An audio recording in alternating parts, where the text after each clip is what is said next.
Let's get saucy. Today, I want to talk to you about how plant-based sauces, dressings, and marinades can create interest in your dishes and add depth of flavor to your meals. I'll share with you some of my favorite sauces that I've learned from working with chefs and aunties around the globe. Hey there, I'm Terry with Globally Delicious, and I share tips on creating a plant-based lifestyle beyond just recipes. If that's something you're into or want to be into more, hit the subscribe button and look for a new video every week. And if you have something you're struggling with on your journey to be 100% plant-based, comment below and I will help you. Plant-based sauces can add flavor and depth to dishes, making them taste better. They can also add moisture and texture, which can help make a dish more satisfying. Since these sauces are made from vegetables, you're adding a boost of nutrition too. Sauces, dressings, and marinades add variety to your food. There are countless sauces to choose from, and each has its own unique flavor and texture. This means you can use sauces to add variety to your meals and try new flavors and combinations. I really like how sauces can add a taste from around the globe. Using sauces on plant-based dishes can make them more appealing to people who are hesitant to try plant-based food. Many people enjoy the flavor and texture of sauces, and adding them to plant-based dishes can make them more appealing and familiar. Advocate from your plate. This is a great way to introduce people to the benefits of plant-based eating. There are many benefits to using sauces. First of all, they're incredibly versatile. You can use them as marinades for grilled vegetables, as dips for raw veggies or chips, or as dressings for salads. One sauce can be used each way just by adding a little more or a little less liquid to get your desired consistency. You can also use them to make flavor in soups and stews and even casseroles, inside as well as drizzling them on top. Another benefit of plant-based sauces is that they're packed with nutrients. Most sauces made from vegetables are rich in vitamins, minerals, and antioxidants. This means that by adding a plant-based sauce to your dish, you give yourself another layer of protein and nutrition. The most compelling reason to use plant-based sauces is the depth of flavor they can add to your dishes. Take pesto, for example. Pesto is traditionally made with basil, pine nuts, and Parmesan cheese. But you can make a delicious and flavorful pesto by using nutritional yeast instead of cheese. And you can create different varieties by changing up the type of green or by changing up the nuts. The result is a sauce that is just as tasty, if not more, and it has a unique, bold flavor. Another example is bechamel sauce. This sauce is traditionally made with milk, butter, and flour. But you can make a delicious plant-based version using plant-based milk and plant-based butter. And using gluten-free flour allows you to make something gluten-free if that's important to you. There are wide varieties you can create from this base sauce. And it's a really good cheese substitute because of its creamy texture. But plant-based sauces don't have to be limited to Italian or French flavors. Many other cuisines offer delicious plant-based sauce options, and today I'm going to share with you some of my favorites. From Latin America, I'll show you how to make an easy chimichurri sauce, and that adds a punch of flavor to grilled vegetables or tofu. From Thailand, I'll show you how to make my favorite peanut butter sauce. It is so delicious. It's good just to lick off the spoon, but you can also use it in a stir fry, as part of a salad dressing, or a dipping sauce for spring rolls. My favorite Vietnamese dipping sauce is nak chum. Now, forgive me if I'm not saying that exactly right, but I learned to make this from a chef in Vietnam. It's traditionally made with fish sauce, but this version is vegan. In Mexican cuisine, you can make delicious salsa. Not only is salsa great with chips, but it's also nice to have on hand for quick lunches like burritos or tacos, or topping to a grain bowl, or even as a salad dressing. In Indian cuisine, you can make a delicious coconut-based sauce called korma.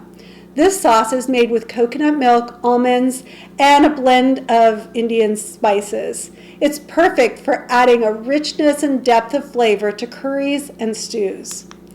In Middle Eastern cuisine, there's a sauce called tahini that's made from ground sesame seeds.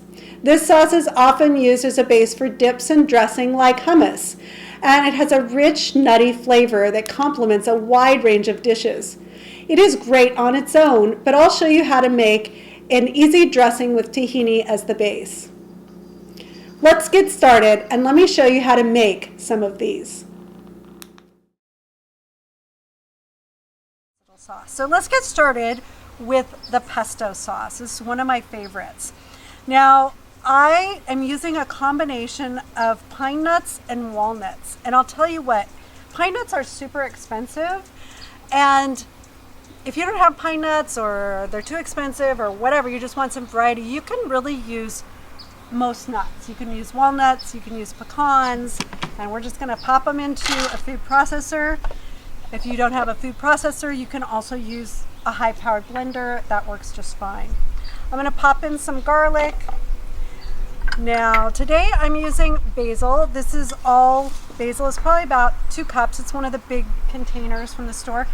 If you don't have basil or it's not in season in your area, you could also use spinach. You could use cilantro. You could use kale. You could use a combination of all those. Yeah, and I'm just gonna pop those all in. And I also have some nutritional yeast. Now, nutritional yeast will add that cheesy flavor that you get from traditional pasta where you use Parmesan.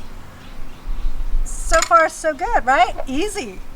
So, and I'm just gonna pulse it a little bit. Oops. I hit the wrong button. Okay. When that happens, just stop it and start again. Yeah, see, it's no big deal. Okay, so I'm just pulsing it until it's pretty well combined, okay? So it's just kind of chopped, right? Yeah, it's just kind of chopped. So that's kind of a chopped look in there. Yeah. And then I'm going to add some salt. Now, if you don't have a fancy schmancy grinder, which I'm wishing I would have just brought my regular little salt container, you just put maybe, I don't know, half a teaspoon to a teaspoon of salt to taste for sure. All right. Now, if you have, what we're going to do is we're going to put lemon juice and olive oil through the chute.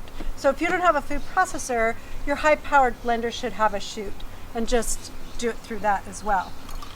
So let's get my lemon ready.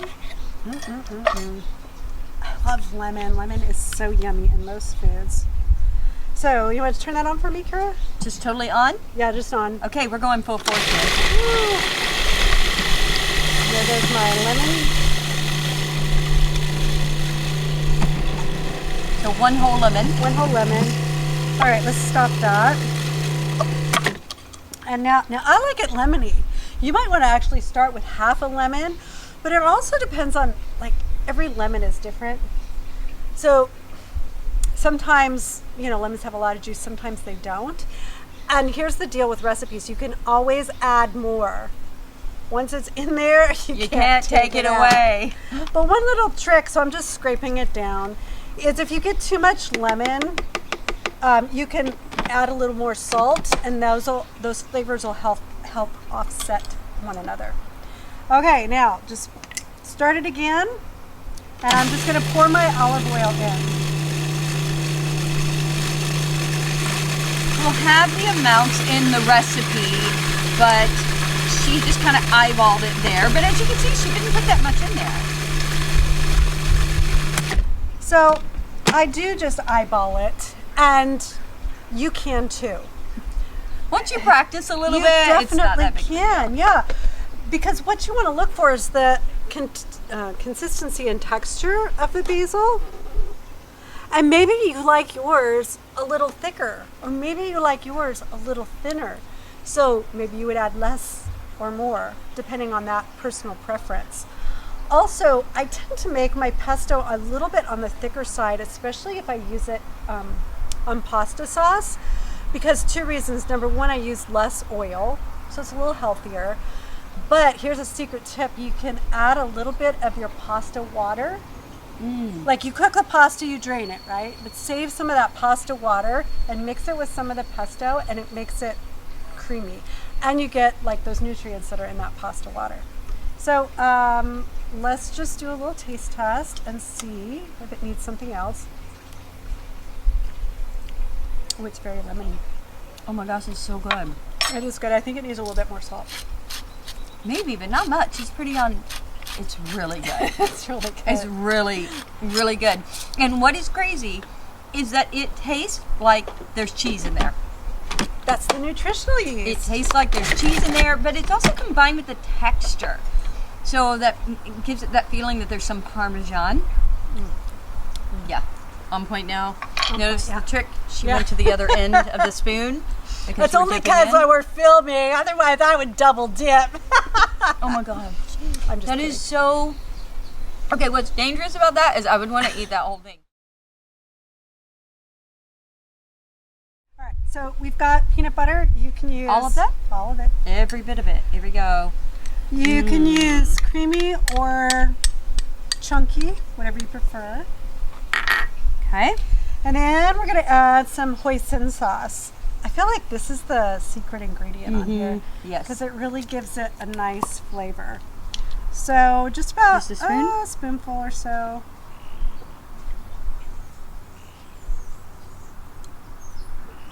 Oh. Or Okay, so, well, what I'll do is I'm going to just, a little bit of that there, just because we might not want that much in there, right? So, Yeah. see, it's easy to fix. Little accidents, no big deal. And you know, if you get a little bit too much, you could just add a little bit more peanut butter. Easy. Easy peasy. And then about the same amount of soy sauce. See, this is the problem with measuring. I'm just teasing. And also kind of a secret ingredient is Worcestershire sauce. Ooh, I said that really well. Worcestershire. I say Worcestershire. Oh, it Maybe it's a rolls off the Tennessee tongue. thing. I'm from Tennessee. So not all Worcestershire sauce is vegan. A lot of it has anchovies in it. This particular brand is, and it'll usually say on it if it is or not. But one of the things I like to do, like soy sauce and Worcestershire combined together equal amounts, will kind of replace fish sauce if you do Asian cooking at all. So we've got that much. All right, and then we're gonna add water. How much water? Well, the water amount that you want to get the consistency you want. So you can just start stirring that up. Now this depends a lot too on the brand of hoisin sauce, because some hoisin sauce is really thick and some is really thin, like this one is more thin. So we might need less water. So it just depends. And of course you can always add sriracha or crushed pepper if you want to spice it up. And then if you want to use this as a salad dressing, you could just make, you know, regular consistency and then take a little bit out and thin it down with some water to use as a salad dressing. So see, it's getting nice consistency here. That's because she's got those muscles. Our fitness girl, our fitness genius, actually. Okay, that looks pretty good. Does that look good to you? Looks great to me. Yeah, because I like to kind of like drizzle it on top of my veggies. So perfect. Shall we taste? Let's do it. This is the only reason I do these videos with you. That's really good. Is that good? Oh, so good. Like, you could use any of these veggies here. Not like I'm wanting to do this. I'm not supposed to do this. This wasn't in the plan, but... Today, I want to show you how to make a traditional Vietnamese dipping sauce.